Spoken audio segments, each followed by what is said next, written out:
जय हिंद बच्चों। स्वागत है आप सभी का हमारे YouTube channel genius math by Tomar sir में। तो ये हमारा पहला वीडियो है और इस वीडियो में हम इंटरमीडिएट गणित के छात्रों के लिए लेकर आए हैं थीटा के मुख्य मान यानी प्रिंसिपल वैल्यू। तो सबसे पहले हम लोग इसकी कॉन्सेप्ट को समझेंगे। उससे पहले देखेंगे कि परेशानियाँ जिंदगी का हिस्सा हैं। जिसने अपनी परेशानी पर कदम रखा वह जीत गया, सफल हो गया, और जिसने अपने परेशानी को सर पर सवार किया वह टूट गया और हार गया। तो हमें जीवन में कठिनाइयों का सामना तो करना ही पड़ता है। विद्यार्थी जीवन संघर्ष से भरा हुआ है। हमें लगातार मेहनत करनी है। चूँकि एग्ज़ाम हमारे बहुत ही नज़दीक आने वाले हैं। एग्ज़ाम में अब ज़्यादा समय नहीं है, 3-4 महीने बचे हुए हैं। तो चलिए बिना टाइम वेस्ट करते हुए हम रिवीजन क्लास को शुरू करते हैं। जिसे भी प्रिंसिपल वैल्यू नहीं आती है तो जीरो लेवल से हम बिल्कुल बताएंगे। तो सबसे पहले आते हैं इनके सूत्रों पर। तो ये जो हमारे इस साइड में हमारे ये फलन लिखे हुए हैं और इस साइड में इनका परिसर लिखा हुआ है यानी रेंज। प्रिंसिपल वैल्यू के लिए ये जानना बहुत आवश्यक है कि किस फलन की रेंज क्या होती है। जैसे हमारा पहला है साइन इनवर्स एक्स। इसकी हमारी जो रेंज होती है यानी परिसर है -90 से +90 तक, यानी -π/2 से +π/2 तक। दूसरा है कॉसेक इनवर्स एक्स। इसकी रेंज होती है -π/2 से +π/2, लेकिन इसमें जीरो को एक्सेप्ट नहीं करते हैं, जीरो को छोड़ देते हैं। तीसरा है टेन इनवर्स एक्स। इसकी हमारी रेंज होती है -π/2 से +π/2 के बीच में। ओपन ब्रैकेट का मतलब है कि -π/2 और प्लस का π/2 ये वैल्यू इसमें शामिल नहीं होंगी, बल्कि इनके बीच की वैल्यू इसमें शामिल होंगी। अगला हमारा है कॉस इनवर्स एक्स। इसकी जो रेंज होती है वो 0 से 180 यानी 0 से पाई तक। फिर है हमारा सेक इनवर्स एक्स। इसकी भी रेंज यही होती है 0 से पाई तक। फिर अगला है कॉट इनवर्स एक्स। इसकी रेंज हमारी 0 से पाई के बीच में होती है। तो आप सभी विद्यार्थी सबसे पहले ये फलन और इनके परिसर नोट करेंगे, वीडियो को पॉज कर लेंगे और उसके बाद में जो है आगे बढ़ते हैं। तो आप लोगों की सुविधा के लिए हमने पहले से ही, जिससे आप सभी का समय व्यर्थ ना हो, तो हमने पहले से ही कुछ प्रश्न नोट करके रखे हैं। तो चलिए देखते हैं कॉसेक इनवर्स एक्स। ये कॉसेक इनवर्स √2 का मुख्य मान हमको ज्ञात करना है। तो मुख्य मान के लिए अभी हमने बताया था आपको, जो कॉसेक इनवर्स होता है, कॉसेक इनवर्स की रेंज -90 से +90 होती है। तो हम यहाँ पे देखेंगे ये जो √2 है ये कॉसेक में कितने डिग्री की वैल्यू होती है। तो जैसा कि हम जानते हैं कि √2 कॉसेक में 45 डिग्री की वैल्यू होती है। तो हमको ये यहाँ से पता चल गया कि ये जो वैल्यू है ये थीटा में किसकी वैल्यू है, ये 45 डिग्री की वैल्यू है। तो ये जो 45 डिग्री है ये हमारा इसी रेंज के अंतर्गत आ रहा है। तो हम क्या करेंगे, इसको हम सिंपल लिख सकते हैं कॉसेक इनवर्स, ये वैल्यू है कॉसेक π/4 की। तो मुख्य मान हमारा क्या हो जाएगा, मुख्य मान, तो ये हमारा कॉसेक और कॉसेक यहाँ से हटा देंगे तो जो π/4 है ये हमारा इसका आंसर हो जाएगा। तो मुख्य मान निकल के आ जाएगा π/4। तो सबसे पहले हमें इसकी रेंज को देखना अति आवश्यक है कि ये जो √2 है ये कॉसेक की रेंज में है या नहीं है। अगर रेंज में है तो ये डायरेक्ट सॉल्व हो जाएगा। तो चलिए हम लोग चलते हैं नेक्स्ट क्वेश्चन पे। Question number 2, cot inverse -1/√3। तो इसे हम लोग कैसे सॉल्व करेंगे। तो सबसे पहले हम लोग देखेंगे कि जो कॉट इनवर्स है, कॉट इनवर्स की हमारी जो रेंज है वो कितनी होती है। कॉट इनवर्स की रेंज 0 से पाई यानी 0 से 180। तो हम सबसे पहले थोड़ी देर के लिए इस माइनस को भूल जाते हैं। तो ये देखेंगे ये 1/√3 है। तो जो कॉट में वैल्यू होती है 1/√3 ये कितने डिग्री की वैल्यू होती है, ये 60 डिग्री की वैल्यू होती है। कॉट 60 की वैल्यू होती है 1/√3। तो हमारा माइनस देखेंगे किस चतुर्थांश में स्थित है।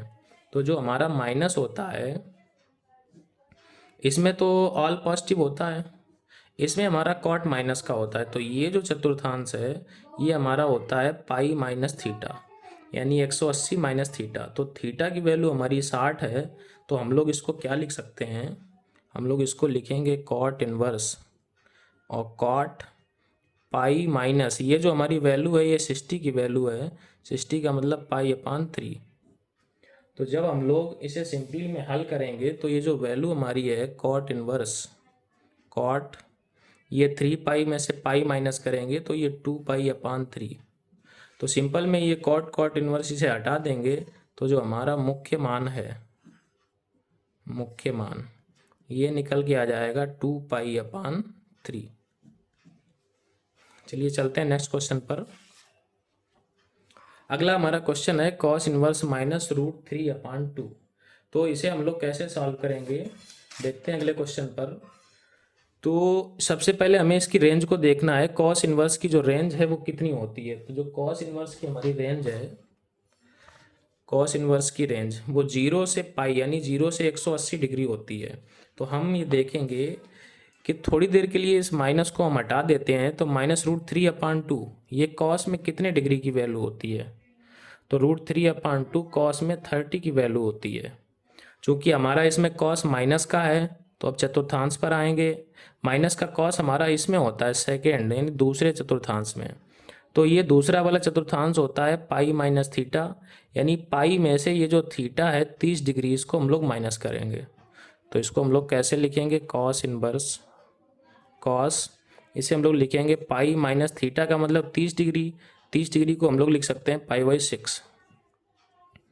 तो इसे बिल्कुल हम सिंपल सॉल्व कर देंगे। तो यह 6 पाई में से पाई माइनस हो जाएगा तो 5 पाई/6। तो हमारा जो मुख्य मान निकल के आएगा, मुख्य मान ये हमारा हो जाएगा 5 पाई/6। तो यही इस क्वेश्चन का आंसर हो जाएगा। इसी प्रकार चलते हैं क्वेश्चन नंबर 4 पर। ये साइन इनवर्स √3/2 जो साइन की जो हमारी रेंज होती है, तो साइन की रेंज हमारी होती है -पाई/2 से +पाई/2। तो हम लोग क्या करेंगे, ये जो √3/2 है ये साइन में कितने डिग्री की वैल्यू होती है, ये हमारी वैल्यू होती है 60। तो हम लोग इसकी जगह क्या लिख सकते हैं, चूँकि ये जो 60 है हमारा ये इसी की रेंज में आ रहा है, प्लस का भी है, तो हम लोग इसे सिंपल लिख सकते हैं पाई/3। 60 का मतलब पाई/3। तो ये साइन साइन यहाँ से हटा देंगे तो हमारा मुख्य मान निकल के आ जाएगा, मुख्य मान पाई/3। चलते हैं नेक्स्ट क्वेश्चन पर।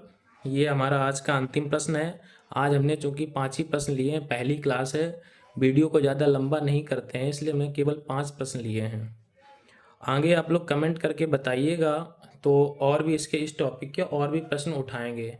ये सारे प्रश्न मोस्ट इम्पॉर्टेंट प्रश्न हैं जो कि परीक्षा में आ सकते हैं। इस चैप्टर से बहुविकल्पीय के रूप में एक प्रश्न और अति लघुत्तरीय के रूप में भी एक प्रश्न आ सकता है इस टॉपिक से। तो ये जो -1/2 है फिर से माइनस का आ गया, तो माइनस का आने का मतलब है इस चतुर्थांश में कॉस हमारा यहाँ पे माइनस का होता है सेकंड कोऑर्डिनेट में। तो ये जो माइनस को भूल जाएं तो 1/2, ये 1/2 कॉस में किसकी वैल्यू होती है, ये वैल्यू होती है 60 की। और दूसरे चतुर्थांश में हम लोग इसको लिखेंगे पाई-60 का मतलब होता है पाई/3। तो हम लोग इसको लिख सकते हैं कॉस इनवर्स, इसे लिख सकते हैं कॉस पाई-पाई/3, क्योंकि ये जो हमारी वैल्यू होती है पाई/3 की होती है। इसे हम लोग सॉल्व करेंगे तो कॉस इनवर्स इस ये हमारा हो जाएगा कॉस, ये 3 पाई में से पाई को माइनस करेंगे तो 2 पाई/3। तो हमारा जो मुख्य मान है, मुख्य मान ये हमारा निकल के आ जाएगा 2 पाई/3।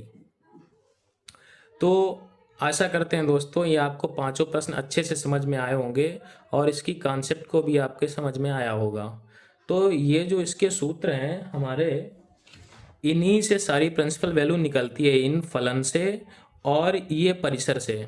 अगर ये साइन हमारा इस परिसर की रेंज में है तो उसे चेंज नहीं किया जाएगा, कौशिक हमारा इस रेंज में है तो उसे भी चेंज नहीं करेंगे, टेन हमारा इस रेंज में है तो भी नहीं चेंज करेंगे, यानी अगर इस रेंज में आता है तो चेंज नहीं करेंगे, और अगर इस रेंज के बाहर चला जाता है तो हम उसे पाई में से चेंज कर देते हैं, या माइनस आने पे हम ये देखते हैं कि वो किस चतुर्थांश में है, उसी चतुर्थांश में से उस कोण को माइनस कर देते हैं।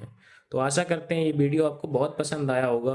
अगर वीडियो पसंद आए तो चैनल को सब्सक्राइब करें, वीडियो को लाइक करें और कमेंट करें और हमारे जीनियस इंस्टीट्यूट को सपोर्ट करें। जय हिंद, जय भारत।